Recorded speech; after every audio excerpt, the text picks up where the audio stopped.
조선일보가 이재명 대통령이 지난달 연평부대에서 사격한 K2C1 소총을 두고 병사들은 본 적도 없는 총이라는 취지로 보도하자 이 대통령이 직접 강하게 비판했습니다.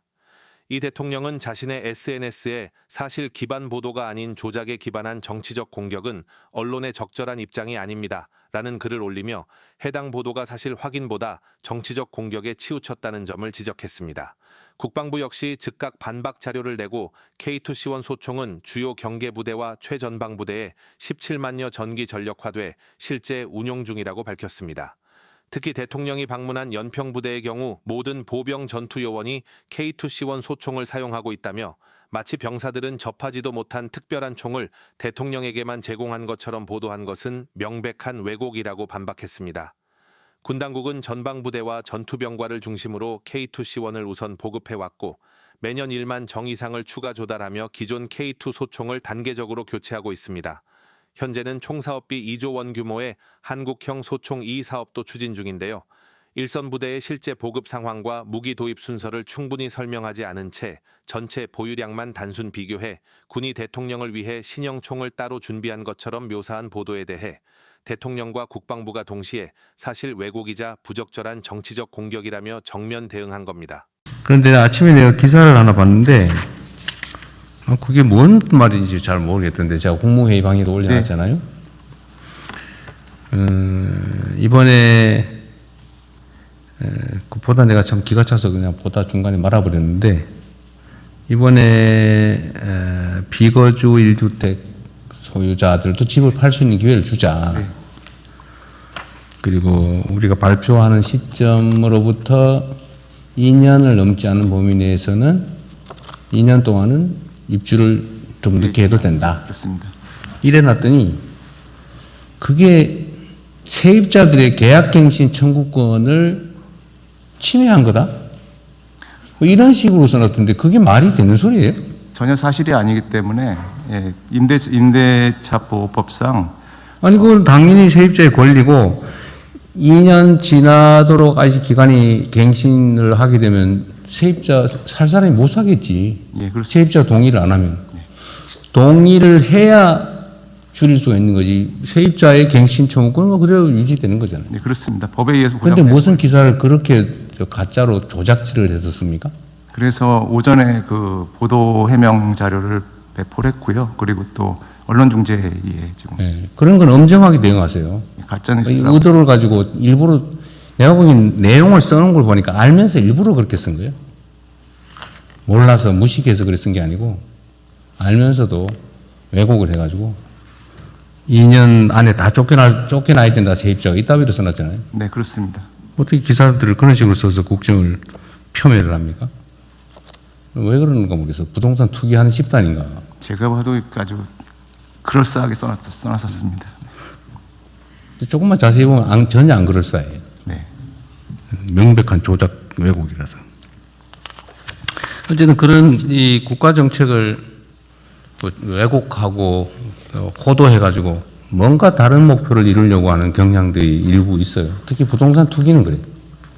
부동산과 관계된 데는 너무나 광범위하게 부동산 투기의 이해관계를 가진 집단이 많아가지고 거기 매달리는 집단이 많은 것 같습니다.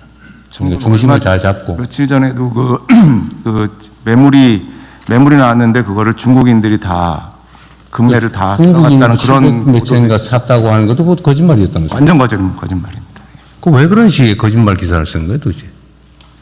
통계 자료를 자세히 보면 다 나오잖아요. 이게 외국인 총거래량이라면서요. 예, 그렇습니다. 그 중국 혐오증 뭐 이런 거 유발하려고 일부러 그러는 거죠. 근데 그런 걸 어떻게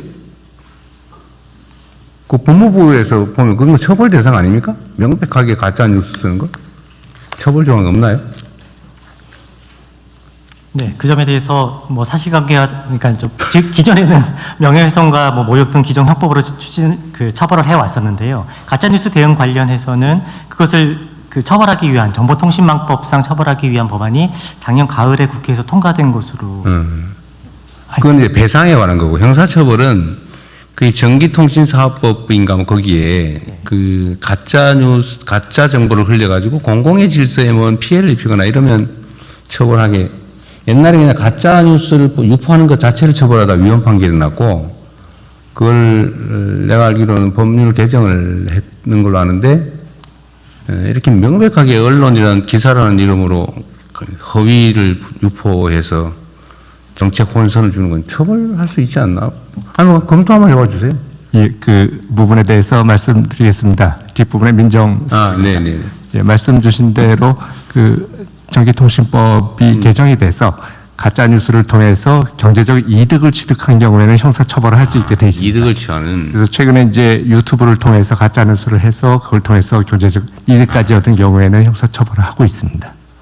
그 약간 점잖아 보이는 그 지면 기사, 인터넷 기사를 쓰는 것 자체는 처벌하기 어렵겠네요. 그 영리 그렇습니다. 그게 영리를 얻을 경우에 한해서 이제 처벌하게 돼 있고 그 외에 이제 구체적으로 명예훼손이나 모욕이 있을 때는 형법으로 처벌하고 있습니다. 이상입니다.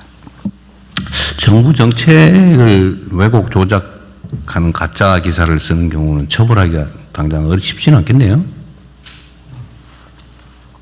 하여튼 그 관련 부처들이 네. 정정보도 청구를 하든지 반론보도 청구를 하든지 해서 이런 건 확실하게 책임을 물으세요. 그냥 나중에서도 한참 지난 다음에 그러면 그 제목 고쳐줄게 이래가지고 또 대충 넘어가잖아요. 저희 직원들이 아주 굉장히 어렵게 만든 정책을 한순간에 망가뜨리는 거기 그러니까요. 때문에 적극적으로 대응해야 된다고 생각하고 있습니다. 그것도 얼마나 고민해서 만든. 그래서 그런 것도 있어요. 그 기사 중에 맨날 막 바뀐다. 뭘 바뀌기는 똑같은 거죠. 왜냐하면 이 발표하는 시점부터 2년을 허용해 준 거잖아요. 네, 맞습니다. 저번에 다주택자는 그때로부터 예. 하니까 3개월 편차가 생겼나 본데 그거 똑같은 기준으로 한 거잖아요. 그 부분도 해명 같이 했습니다. 예. 하여튼 다른 부처들도 마찬가지로 이런 거 그냥 넘어가지 마세요. 열심히 일해가지고 정책 결정해서 해놓으면 그걸 이상하게 왜곡 조작 보도해가지고 혼선 일으키고 또 시장에 나쁜 신호 주고 아주 못된 사람들이에요. 네, 다음 하십시다.